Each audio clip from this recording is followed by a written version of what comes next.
Em nome do Pai, do Filho e do Espírito Santo. Amém. Ó Maria concebida sem pecado, rogai por nós que recorremos a vós. Sonhos de Dom Bosco, o Purgatório. Ontem à noite, meus caros filhos, havia-me deitado e não conseguindo adormecer logo, estava pensando na natureza e no modo de existir da alma, como ela era feita, de que modo poderia encontrar-se e falar na outra vida, estando separada do corpo, como faria para transladar-se de um lugar a outro, como nos poderíamos conhecer uns aos outros depois de mortos, não sendo senão puros espíritos. E quanto mais pensava nessas coisas, mais obscuro me parecia tal mistério. Eis as palavras, meus irmãos e minhas irmãs, de São João Dom Bosco. Continuemos. Enquanto divagava por essas ideias e outras semelhantes, adormeci e me pareceu que estava na estrada que conduz a uma cidade e que caminhava naquela direção. Andei durante algum tempo. Atravessei lugares para mim desconhecidos até que, em certo momento, ouvi que alguém me chamava pelo nome. Era a voz de uma pessoa parada na estrada. Vem comigo, disse, e poderás ver logo o que desejas. Obedeci imediatamente, mas a tal pessoa andava com a rapidez do pensamento, e eu, no mesmo passo que meu guia, andávamos de maneira tal que nossos pés nem tocavam o solo. Chegados, por fim, a uma certa região para mim desconhecida, meu guia parou. Erguia-se sobre uma preeminência do terreno um magnífico palácio de construção admirável. Não sabia onde estava, nem sobre que montanha. Nem me recordo mais se estava realmente sobre uma montanha ou se estava no ar, sobre nuvens. Era inacessível e não se via caminho algum para poder chegar até ele. Suas portas eram de considerável altura. Sobe a esse palácio, me disse o guia. Como vou fazer? Observei eu. Como fazer para subir? Aqui por baixo não há entrada e não tenho asas. Entra, replicou ele com autoridade, e vendo que eu não me movia, disse: Faz como eu, levanta os braços com boa vontade e subirás, vem comigo. E assim dizendo, levantou ao alto as mãos, dirigindo-as para o céu. Eu também abri os braços, então me senti num só instante alçado pelos ares como uma nuvenzinha. Eis que chego aos umbrais do palácio. O guia me acompanhará até lá. Que há aqui dentro? Perguntei. Entra, visita-o e verás. No fundo, num salão, encontrarás quem te ensinará. E desapareceu, ficando eu só, como guia de mim mesmo. Entrei no pórtico, subi as escadas e cheguei a um salão. Verdadeiramente régio. Percorri salas espaçosas, aposentos riquíssimos de ornamentos e longos corredores. Caminhava com velocidade acima da natural. Cada sala brilhava com magnificência de tesouros espantosos, e naquela velocidade percorri tantos aposentos que me foi impossível contá-los. Mas uma coisa era mais admirável. Para correr com a rapidez do vento, eu não movia os pés. Suspenso no ar com as pernas juntas, deslizava sem esforço como sobre um cristal, mas sem tocar o pavimento. Passando assim de um aposento a outro, vi finalmente no fundo de um corredor uma porta. Entrei e me encontrei num salão grande que superava em magnificência a todos os demais. No fundo dele, sobre uma cadeira de espaldar alto, avistei um bispo, majestosamente sentado, em posição de quem se prepara para dar audiência. Aproximei-me com respeito e fiquei admiradíssimo por reconhecer naquele prelado um íntimo amigo meu. Era Dom ... e disse o nome. bispo de ... Falecido havia 2 anos. Parecia nada sofrer. Seu aspecto era radiante, afetuoso e de tão grande beleza que nem sequer poderia exprimir. Ó, senhor bispo, vós por aqui? Perguntei com grande alegria. Não me vê? Respondeu o bispo. Mas como isso? Ainda estás vivo? Não morrestes? Sim, morri. Se morrestes, como é que estás sentado aqui tão radiante e satisfeito? Se ainda estás vivo, por caridade, esclarecei-me na diocese de... Haja um outro bispo, Dom... Em vosso lugar, como é que se esclarece essa confusão? Esteja tranquilo, não se preocupe que já estou morto. Ainda bem que já está um outro em vosso lugar. Sei disso. E o senhor Dom Bosco está vivo ou está morto? Eu estou vivo. Não vedes que estou aqui em corpo e alma? Aqui não se pode vir com corpo, mas sem embargo aqui estou. É o que lhe parece, mas não é assim. Eu me apressava em falar-lhe, fazendo perguntas e mais perguntas sem receber resposta alguma. Como pode ser que eu, que estou vivo, esteja aqui convosco, senhor bispo, que já morrestes? Tinha medo de que o bispo desaparecesse, pelo que lhe roguei, senhor bispo, por caridade, não me deixeis. Necessito saber muitas coisas. Dizei-me, senhor bispo, salvaste vossa alma? O bispo, vendo-me tão ansioso, disse: Não se aflija tanto e fique calmo, que não fugirei. Pode falar. Dize-me, senhor bispo, estás salvo? Olhe-me, observe como estou robusto, cheio de louçania e brilho. Seu aspecto me dava realmente a certeza de que estava salvo, mas não me contentando com essa impressão, repliquei: Dizei-me se estás salvo, sim ou não. Sim, estou em lugar de salvação. Mas já estás no paraíso, gozando do Senhor, ou no purgatório? Estou em um lugar de salvação, mas a Deus ainda não vi e ainda necessito de que reze por mim. E quanto tempo ainda devereis estar no purgatório? Olhe aqui e leia, disse, apresentando-me uma folha de papel. Tomei na mão um papel, observei atentamente, mas nada vendo escrito, disse-lhe: Não, nada vejo. Veja bem o que nele está escrito e leia. Já olhei com atenção e eu estou olhando novamente, mas nada posso ler porque nada há escrito aqui. Veja com mais atenção. Vejo um papel com floreados vermelhos, azuis, verdes, cor de violeta, mas não encontro letra alguma. São algarismos. Não vejo letras nem números. O bispo olhou o papel que eu tinha nas mãos e disse: Já sei porque não o Senhor vê nada. Vire o papel ao contrário. Examinei a folha com maior atenção. Virei-a de todos os lados, mas nem de um lado nem de outro nada consegui ler. Somente me pareceu ver, entre uma infinidade de traços e desenhos, o número 2. O senhor Dom Bosco sabe por que é necessário ler ao contrário? Continuou o bispo. É porque os juízos do Senhor são completamente distintos dos do mundo. O que os homens julgam por sabedoria é tolice aos olhos de Deus. Não tive coragem de insistir para que explicasse mais claramente e disse: Senhor bispo, não vos afasteis. Quero perguntar-vos mais coisas. Pois pergunte, que lhe escuto. Eu me salvarei? Deve ter esperança nisso. Não me façais sofrer, dizei-me logo se me salvarei. Não sei. Pelo menos dizei-me se estou na graça de Deus. Não sei. E meus meninos salvar-se-ão? Não sei. Mas, por favor, dizei-me, estou implorando. O senhor estudou teologia e, portanto, pode saber. Pode dar-se a resposta a si mesmo. Mas como? Estás em um lugar de salvação e ignorais essas coisas?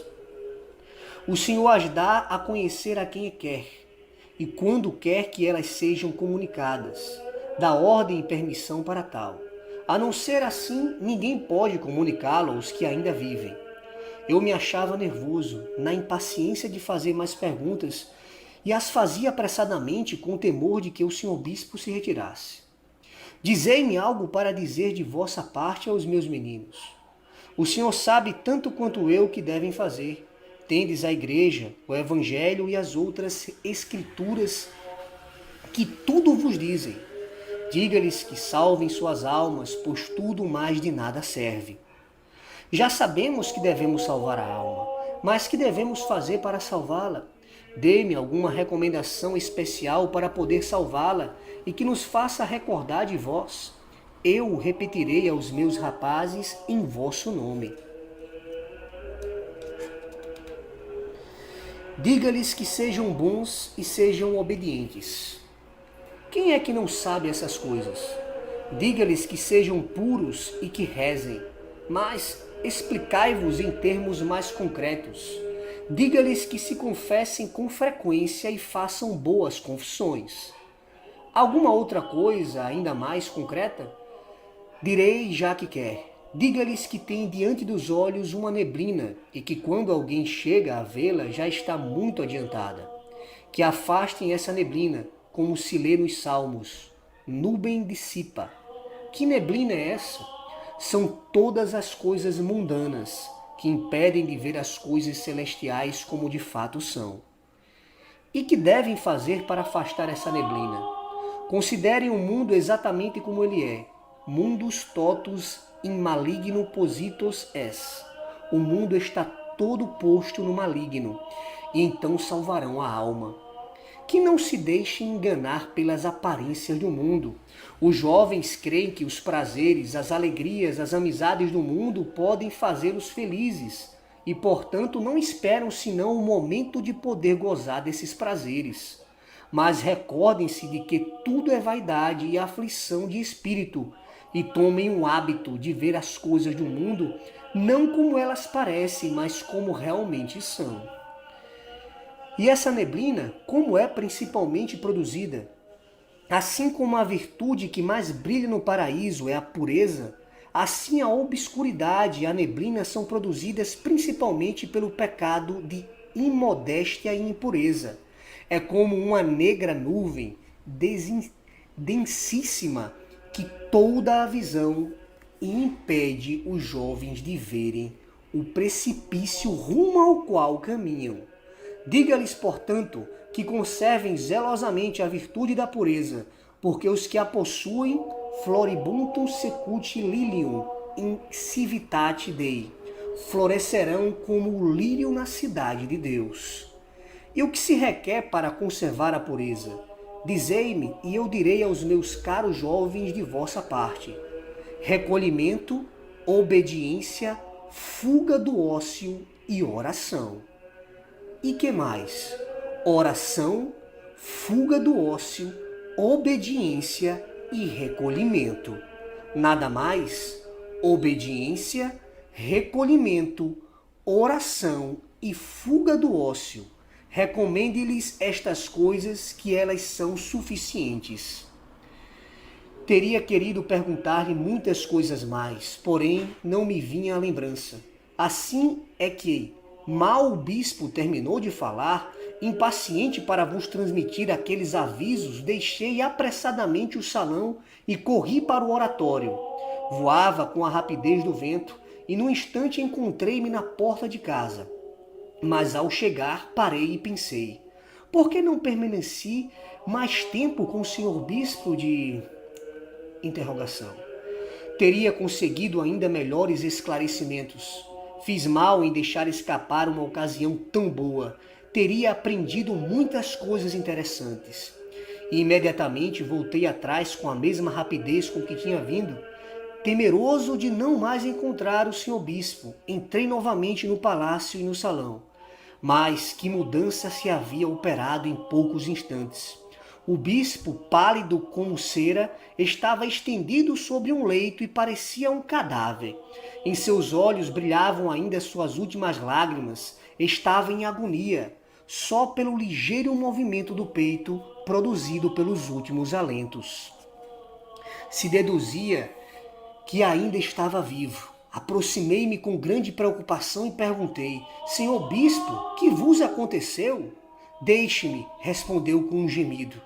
Teria ainda muitas coisas que vos perguntar. Deixe-me só. Sofro imensamente. Que posso fazer por vós? Reze e deixe-me ir embora. Para onde? Para onde me conduz a mão onipotente de Deus.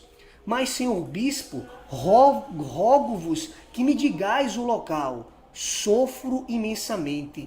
Deixe-me, eu repetia. Mas ao menos dizei-me que posso fazer por vós. Reze por mim. Uma só palavra, tendes algum encargo que eu possa fazer-vos no mundo? Não quereis dizer nada para vosso sucessor? Vá ao atual bispo e diga-lhe, de minha parte, tal e tal coisa. As coisas que me disse não vos interessam, queridos jovens, e por isso as omito. O bispo acrescentou: diga também a tais e tais pessoas tais e tais coisas secretas. Também sobre esses recados, Dom Bosco se calou, mas tanto as primeiras quanto as segundas parece que se referem a avisos e remédios com respeito à sua antiga diocese. Nada mais? Diga a seus jovens que eu sempre os quis muito bem. O que enquanto vivi sempre rezei por eles. Ainda agora me recordo deles, que rezem eles por mim. Tende certeza, senhor bispo, de que assim o direi, e começaremos imediatamente a oferecer sufrágios por vossa alma, mas quando o senhor bispo estiver no paraíso, lembre-se de nós. O bispo tinha tomado um aspecto ainda mais sofredor. Era um tormento vê-lo. Sofria muitíssimo. Era uma agonia das mais angustiosas. Deixe-me, repetiu, deixe-me que vá para onde o Senhor me chama. Senhor bispo, repetia eu, cheio de indizível compaixão. Deixe-me, deixe-me. Parecia que expirava. Uma força invisível o arrastou dali para habitações mais interiores, de modo que desapareceu. Eu, com tanto sofrer, assustado e comovido, quis voltar atrás, mas tendo batido com o joelho num objeto qualquer daquelas salas, acordei e me encontrei de repente deitado em meu quarto. Como vede, jovens, este é um sonho como todos os outros sonhos, e no que se refere a vós, não tendes necessidade de explicações, porque todos o entendeste bem. E Dom Bosco concluiu a narração dizendo: neste sonho aprendi tantas coisas a respeito da alma e do purgatório como antes jamais havia chegado a compreender, e as vi tão claramente que jamais a esquecerei.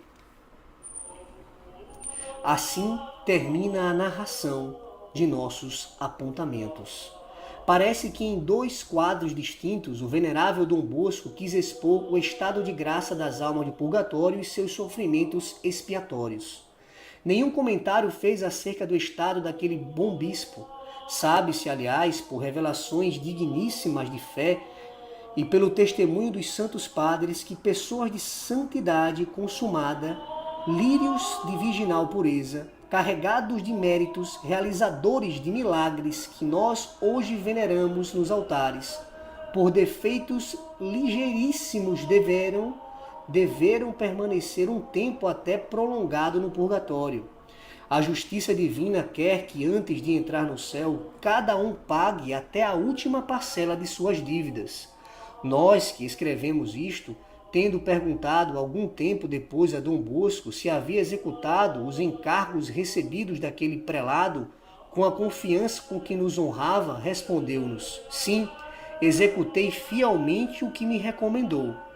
Observaremos também que as pessoas que transcreveu o sonho omitiam uma circunstância que nós recordamos, talvez porque então não entendia seu sentido e importância. Dom Bosco havia perguntado a certa altura quanto tempo ainda viveria, e o bispo lhe havia apresentado um papel cheio de rabiscos entrecruzados parecidos com o número 8, mas sem dar explicação alguma deste mistério. Indicaria o ano de 1888? Meus irmãos e minhas irmãs, aqui acaba a narrativa dos sonhos de Dom Bosco referente ao purgatório. Se vocês ainda não conhecem os sonhos de Dom Bosco referente ao céu e ao inferno, vejam também no meu canal, que aqui está postado. Que a paz de Jesus, o amor de Maria e a intercessão de São João Dom Bosco estejam com cada um de vocês. Em nome do Pai, do Filho e do Espírito Santo. Amém.